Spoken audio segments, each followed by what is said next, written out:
ready for this preparatory lap to race number 11 for the World Championship of Automobile Racing. The championship point standings as we get into this event. In front is Reutemann by only 8 points over Nelson Piquet with 9 points for a win. Piquet could move out in front today. Very important race for Nelson Piquet. And now let's take a look at the course. Here's Jody Scheckter. The biggest difference with this circuit is it's very fast, 3.4 miles, and that's a chicane. You'll see a lot of overtaking, especially at the start into that chicane. The fastest part of the circuit, 195 miles an hour down there, the turbos were going very fast. And you can see that all the corners double back and are very, very, very fast. Let's take a look at the lane assignments for today's Austrian Grand Prix. As the field meanders around the course to come back for that short time, about 10 seconds before they'll get the green. Up front are the Renault automobiles. 4th time in a row they've been on the front. In row 2 will be Villeneuve, Canada, and Jacques Lafitte. In row 3 is Carlos Reutemann and the world champion Alan Jones. Then coming to row 4 is Nelson Piquet, currently number 2, and the Ferrari driver Didier Pironi. In row 5, we find Ilio De Angelis for Lotus, and Riccardo Patrese had a great qualifying run for Arrows. And there you see Mario Andretti. He starts well back in 13th, and Eddie Cheever, the other American from the United States, failed to qualify for the first time this year. And now we look at the rest of the starting field. As we mentioned earlier, the gentleman who had trouble at Hockenheim a week ago, Mark Surer, had a terrible crash, broke a rib, has since had a car crash in practice here again. They've had a lot of trouble with the Theodore car, and it now rests on pit road, giving us 23 cars moving around what is considered the fastest course in Grand Prix racing today. Faster than even Silverstone, qualifying at some 143 miles an hour, 192 miles an hour on the straightaway on the Renault automobiles, and they're capable of going through many of these corners at over 140. Very, very fast track, and there is just no room for error here. Right, and I think the problem is that these tires around the corners with the heat that we have today, are the tires going to last constantly till the end of the race? So you may see a lot of changing in positions, and nobody has won this race until the flag's down. Last year, it was the Renault driven by Jabouille, which came in and won by scant feet over Alan Jones as he was running out of petrol at the end.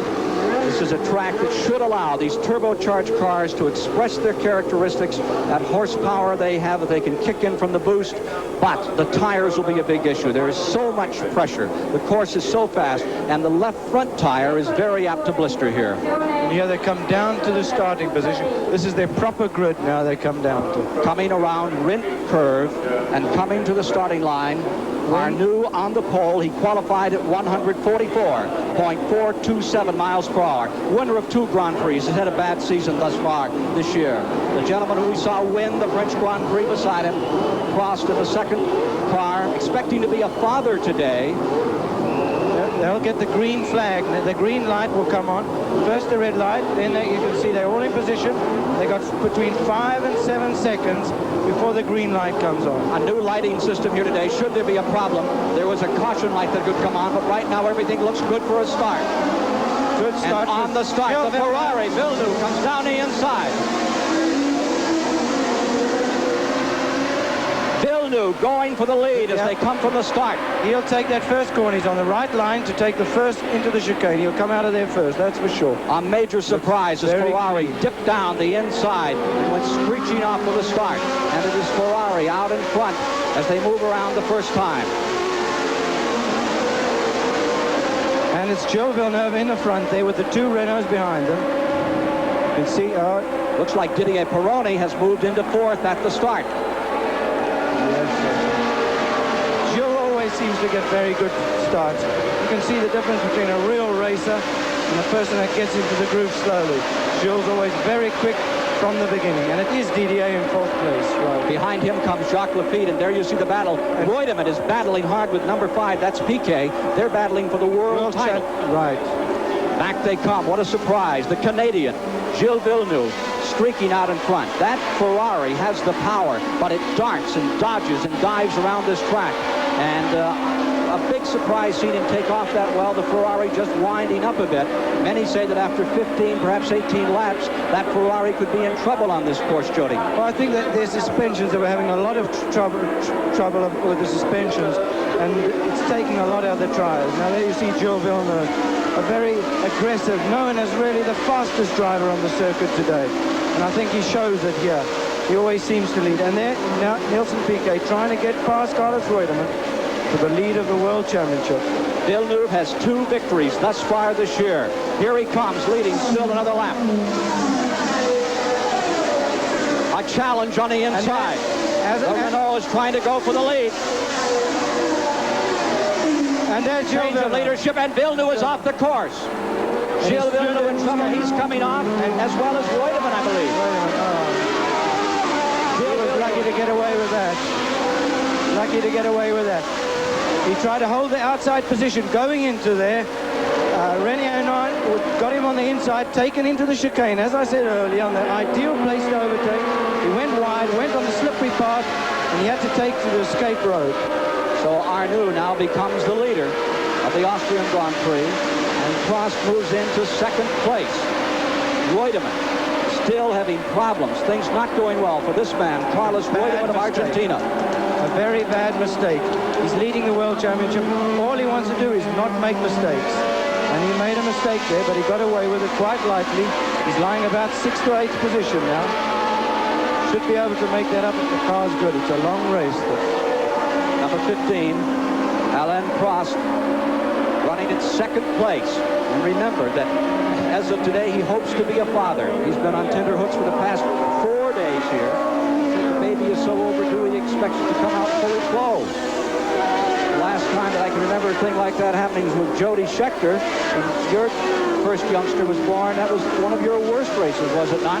Right, I always felt it wasn't me, but the pit crew seemed to blame it on my child. It was worth it, though. So on our CBS Sports Sunday, same-day satellite coverage of the Austrian Grand Prix, the standings, Alain Prost is now first. Arnoux, his teammate, is second. Didier Pironi for Ferrari is third. Lafitte is fourth. Nelson Piquet lies fifth. We'll be back with more shortly.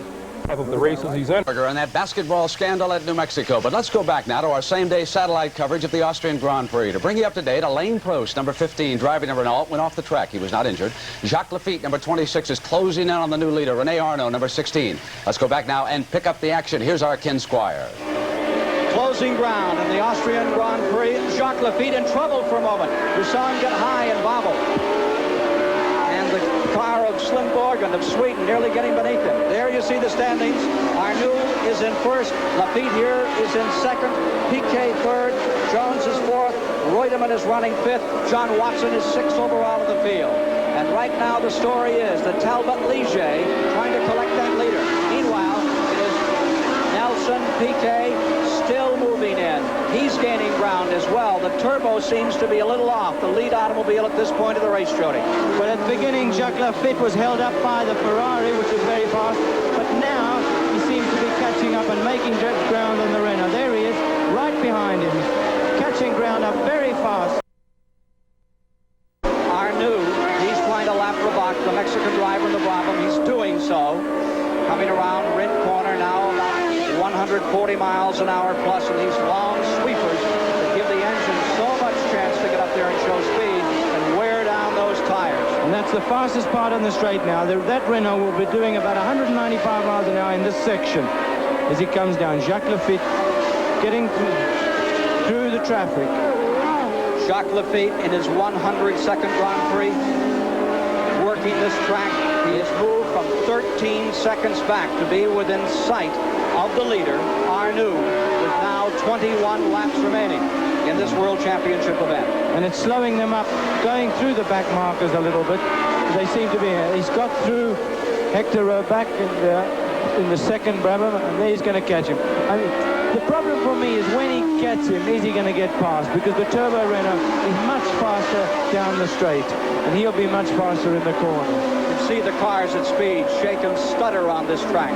So fast. These cars weigh under 1,400 pounds, traveling many times on this course at over 150, and on that long, fast straightaway at over 190. And there you are, see 0.7 of a second second behind him. Now, they're both on the same type of tyres, so if the tyres are going to go, they're going to go together. Doesn't seem to be, both of them don't seem to be having a problem with the tyres, but I'd say the Renault is not handling as well as the Ligier. A year ago, Chamonix had a big advantage, over 8 seconds with a few laps to go, and Alan Jones caught him up and lost by a few feet. Now today, the interval much closer as we get down to the end of the race, with again, one of the yellow, black and white cars, Team Renault, out in front, and that Talbot Ligier much closer. Right, 20 laps remaining. With 20 laps remaining, he should be able to find a gap. It depends, though. Once he catches him, he's going to be looking to see where he can get past him, and can he stay in front of him on the straights.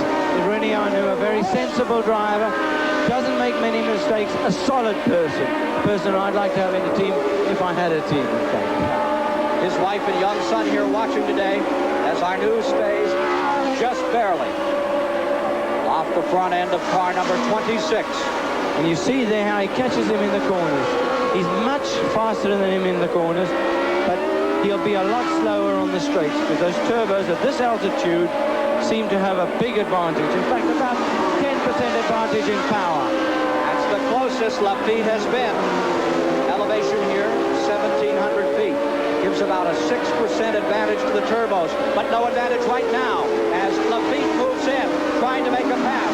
The turbo bends him off as they come across the start-finish line, charge up the hill into the chicane, and head for Rindt turn.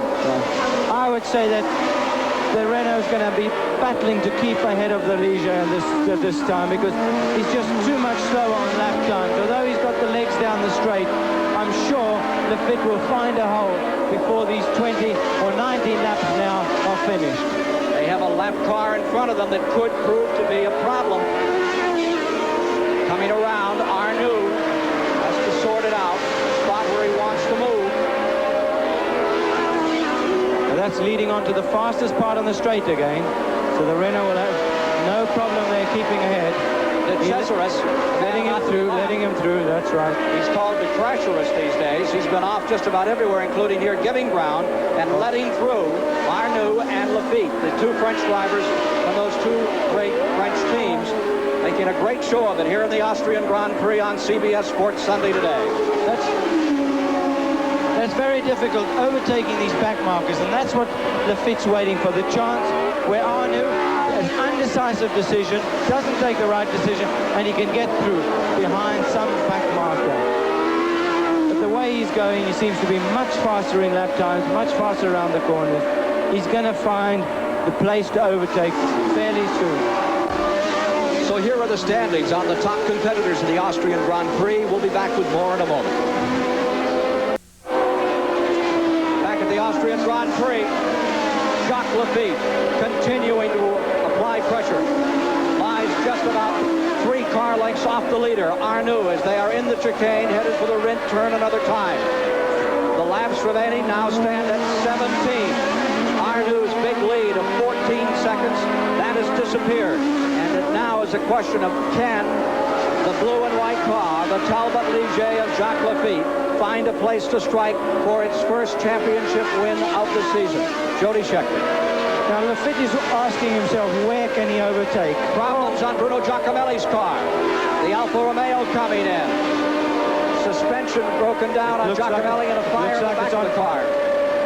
It's on fire. Giacomelli's he must get out of there. It's in the pit road. They shouldn't have any problem. You can see the fire extinguisher there on the right. The teammate of Mario Andretti. Andretti's had problems with tires way back in the story, and directly across from our announce booth, Giacomelli walks away from this disaster. The Alfa Romeo on fire on pit road. In front, this crowd of better than 70,000 fired by this exciting battle as again Lafitte closes, but cannot contain the yellow car of Arnoux maintaining first position. As I said earlier, Lafitte's going to ask himself, where can he overtake? He hasn't got the speed down the straight. The turbo is faster than him, so the turbo can't overtake him on the next straight. And that's going to be his problem. Better than 150 miles per hour, a shift into 5th gear up the hill. Now they come down for 3rd gear into the chicane. He can't take him in the chicane at that point. 5 feet. Gearboxes being torn through there. You see some of the patches on this track which make it so rough and abuse the drivers. There is Bruno Giacomelli's Alfa Romeo, that 12-cylinder car erupting in flame as it came on pit road. And he will not finish this event. As you know, Villeneuve is already out of it after a bad wreck with his Ferrari, if you're just joining us. The attrition rate has been building here today. And many of those favored to do well. Patrick Tambay, he is out. Siegfried Storr is out. Derek Daly is retired from the event. All eyes galvanized on the battle for the lead. Again, the turbocharged leader-and-a-half car stays in front. Arnoux, the 3-liter car. The Talbot Ligier still in second. Lafitte closing up another time. Marvelous shot showing the power.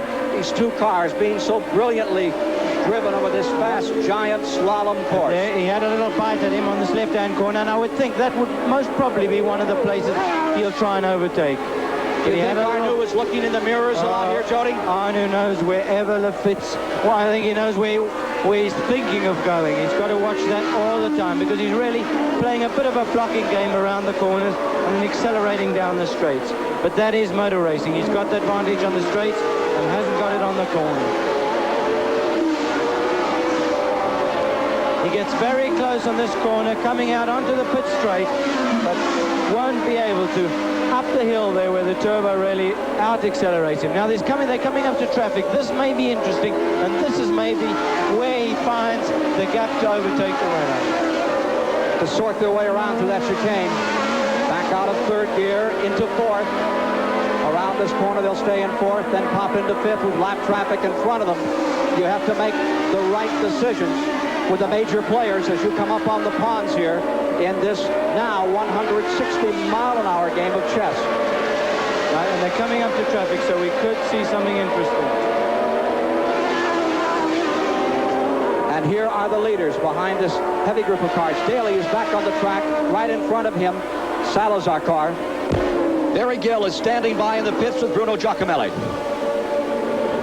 What happened? Well, I had some problem at the ignition, and I come into the pit line, and certainly on the back of the car start to burn, and then I stopped just there.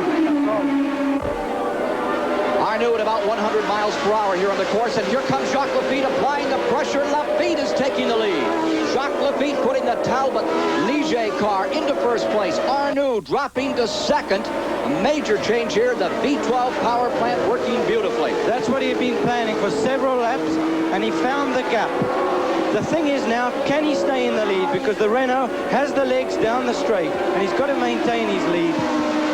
In this start-finish line area and up the hill, there is Lafitte trying to lap the 10th place car and doing so, getting a lap on Salazar in the inside, number 14. And here they go into the second fastest part of the circuit, where the Renault, if it's going to have a shot at Lafitte, this is where it's going to happen. Now he passes, look, he's passing that other car. Can he get him before the next corner? No. Runs out of room. So Lafitte stays in front. And the turbo-powered Renault runs in second place here as Jacques Lafitte has command. Let's look at that pass once again. This is the left-hand corner. And Lafitte goes on the inside of him, just gets his wheel on the inside of him. Now, Arnoux tries to come in, but can't come in. He's been planning that. You can see a very nice and clean maneuver, the right way an experienced man should do it.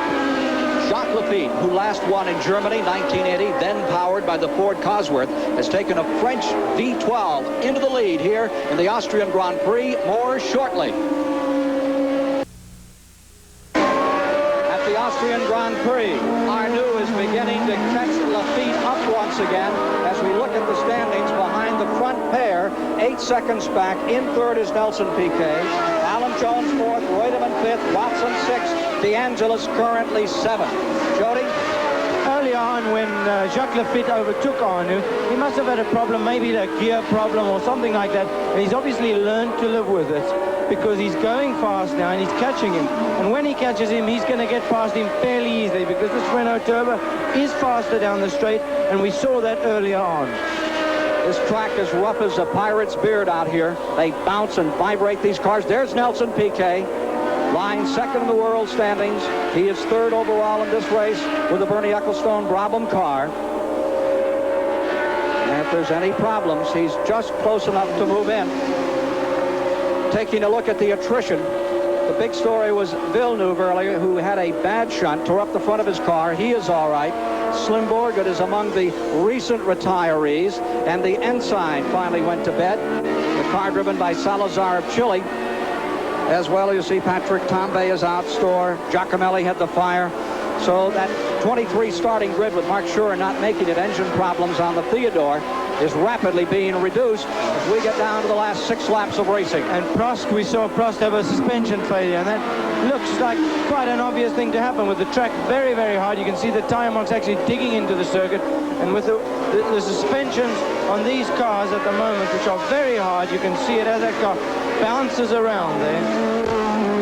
Arnoux still in second place, hoping to get one more shot if the tires should go sour on the Lafitte car in first place. There he is. Arnoux still and we have problems with Patrese, who has been running as high as 9th. Ricardo Patrese swapping ends, turning that Arrows car into a rototiller out there, Jody. It looks like it's got a blown motor there. I can't understand it. Maybe it blew the motor and the oil went onto the back tires, and that's what caused him to spin. Alan Jones has told us just how rough this course is. Let's listen to what he had to say about this track earlier. Well, all the drivers are taking a really big jolting. It's very, very hard on the drivers. It's very, very bumpy. I'm copping it through the neck, the arms, everywhere. And I honestly believe that there'll be very few finishes on today. I believe that there'll be suspension failures. There'll be a lot of people spinning out. I believe there'll be a very high rate of attrition. Well, I thought Alan Jones was going to be wrong until about 4 or 5 laps ago, and then they began going off like popcorn. No fewer than 6 cars are out of action with blown engines. The latest retiree, Mario Andretti, back in 12th position where the Alfa Romeo went away. There are the standings as we move toward the finish of today's Austrian Grand Prix. We're going to be going right back for the final of that exciting race. Still ahead of us, the Norm Ellenberger story from New Mexico as CBS Sports Sunday continues after these messages from your local stations. This is CBS. Here's the man, Jacques Lafitte. Really what he's worrying about, he's got, 1.5 laps to go now. He's going to make no mistakes on these 2 last laps, hoping the fuel will last out. Second in Belgium, second in Spain, looking for a win today. Some marvelous third-place finishes for him a week ago in Germany. Remember, he was 3rd in Great Britain. He was 3rd at Monaco. This man, Jacques Lafitte, fiery competitor, stands about 5'6", 5'5", 125 pounds. Great sportsman, plays a lot of tennis. I was talking to him earlier this weekend in the motorhome, and he was saying how much he would like to win the World Championship. He's now 38 years old. He's getting on in his career, and the one thing he hasn't done is won the World Championship, and that's what every driver really wants to do. And the way it's looking now, he's got a chance. If he wins here, it's going to bring him right up into the standings. His best finish here was 1976 in Austria on this better than 3-mile course. He took second, and he had 1/3 there. There is a lap remaining now as Lafitte comes across the stripe. Right into the last lap through the chicane, onto the second fastest part of the corner now. They'll be doing about 170 miles an hour, and this part looks like his car looks very healthy, really changing gears very smoothly. Everything very tight, himself and the car. Around the rim turn, how does one feel when one has this kind of advantage, Jody, and is on his way to a victory? Really, the only thing you can do is not make a mistake. He'll be using everything as gently as he can and hoping that nothing's going to go wrong on that last lap. This is the fastest part of the circuit now. They're doing 180 down there, maybe backing off. The Renault's far enough behind him. He knows that that can't catch him if everything goes all right. Down through the right-hand Bosch curve, coming up to the 2 left-hand curves on the course. Quite a tricky part, but shouldn't be tricky at this stage for him. Arnoux lying second. There's Lafitte. The car becomes light there. The car becomes light as it goes out because it's a reverse camber. The road goes away from the car there. Okay, down into the hill, up over this mound, over that's a blind corner. You've got to turn before you can see the next part of the corner. Over to the last corner before the checkered flag, something he's been looking for a long time. Coming through the Sebring turn and down for the flag for the French team to the line. Talbot Ligier waving the crowd as he takes the stripe. It is Jacques Lafitte. The checkered flag is out, and across the stripe in second is Arnoux.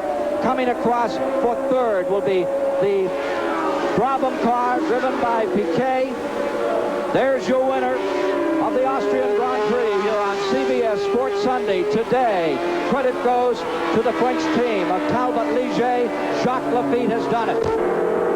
Throughout this week in Austria, following training each day, Lafitte would go with his good friend Arnoux trout fishing, something they both enjoy. When the time was apropos today, Lafitte simply reeled in his old friend, then wouldn't let him off the hook. He must feel very happy. A very good race, a mature race, after being held up 20 seconds by Peroni and the Ferrari. He reeled them in, as you said, and came in to win a good race. The world standings become even tighter. Lafitte still third, but closing on Reutemann and Piquet. John Watson moves into a tie with Villeneuve for 5th place. The Austrian Grand Prix is won by Jacques Lafitte. For Barry Gill and the former world champion Jody Scheckter, I'm Ken Squire. Stand by for after these messages. Brett Musburger will update you with more late sports on CBS Sports Sunday.